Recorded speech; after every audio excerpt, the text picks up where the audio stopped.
Of all humankind's creations and innovations, none captures our imagination and fuels our passion more than a spectacular aircraft.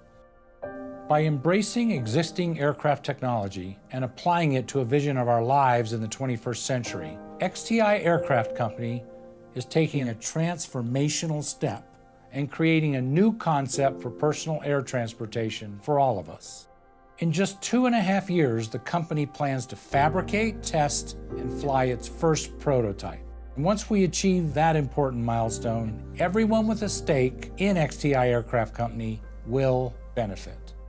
Hi, I'm Jeff Pino, and for over 30 years, I've had the privilege in a leadership role to design, develop, test, and bring to market many new and innovative aircraft. I know what it takes to bring an aircraft to market successfully. I'm convinced that the technology application of the XTI Trifan 600 has the potential to change aviation in the US and in fact the world. All of us at XTI are 100% focused on finishing the detailed design and moving this aircraft to fabrication. The first flight of our proof of concept aircraft, the world's first commercial vertical takeoff airplane, will be heralded as a major milestone in aviation history. And you'll own a part of that company and be a part of bringing this magnificent technology to market. To those of you who have already participated in this crowdfunding equity campaign, thank you. And to those of you who still desire to participate, go to the Start Engine XTI website and reserve your shares. You too can be a part of this major revolution in aviation. You know, aviation enthusiasts have been dreaming about an airplane like this for over 100 years. And once this powerful technology is introduced to the world, it will be used in ways XTI cannot even predict. XTI is about to place all of us on the doorstep of a new era of flight. And we would like to invite all of you to join us on that journey.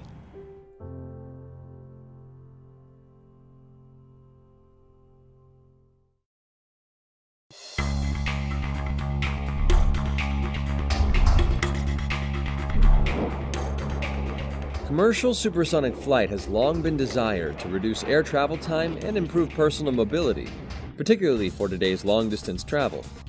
However, these benefits have not been realized due to the challenge of sonic boom. When the Concorde was designed in the 1960s, sonic boom was so disruptive to people on the ground that a prohibition was soon placed on supersonic commercial flights over land that remains in effect today. This prohibition created an economic barrier that extinguished civil supersonic aviation. Sonic boom reduction has been pursued for many years, but recently, NASA and its partners have made a number of significant advances that bring the goal much closer. New boom reduction aircraft shaping tools have been developed and validated by analysis, wind tunnel testing, and flight experiments. In addition, acoustic studies conducted in laboratories and in-flight tests using special maneuvers have indicated that the boom levels that can now be achieved may produce little or no disturbance to communities. These advances have the potential to overturn the ban on supersonic overland flight, but must be proven outside of the laboratory and off the flight test range. NASA and its partners believe that the time is right to conduct a flight demonstration. To do this, a new X-plane incorporating boom reduction design will be developed and flown. For cost savings, this demonstrator will be smaller than future civil supersonic aircraft, but will be designed to replicate their boom. Flying overhead, this innovative aircraft will produce a soft thump sound in place of the sonic boom. The first phase of the flight research project will validate the low boom design and make an initial assessment of the acceptability of the noise levels. Through cooperation with regulatory agencies and community participation, NASA will use this X-plane for supersonic overflight research, assessing the community's response to the sonic thump, if they even notice. The research generated by this crucial program will create an opportunity to change the rules for supersonic flight, taking a giant leap to the next generation of civilian aircraft and accelerating us into the future, quietly unlocking the freedom to travel around the world beyond the speed of sound.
Although it looks like a typical airship, the level of technology in P791 and the hybrid aircraft is quite sophisticated.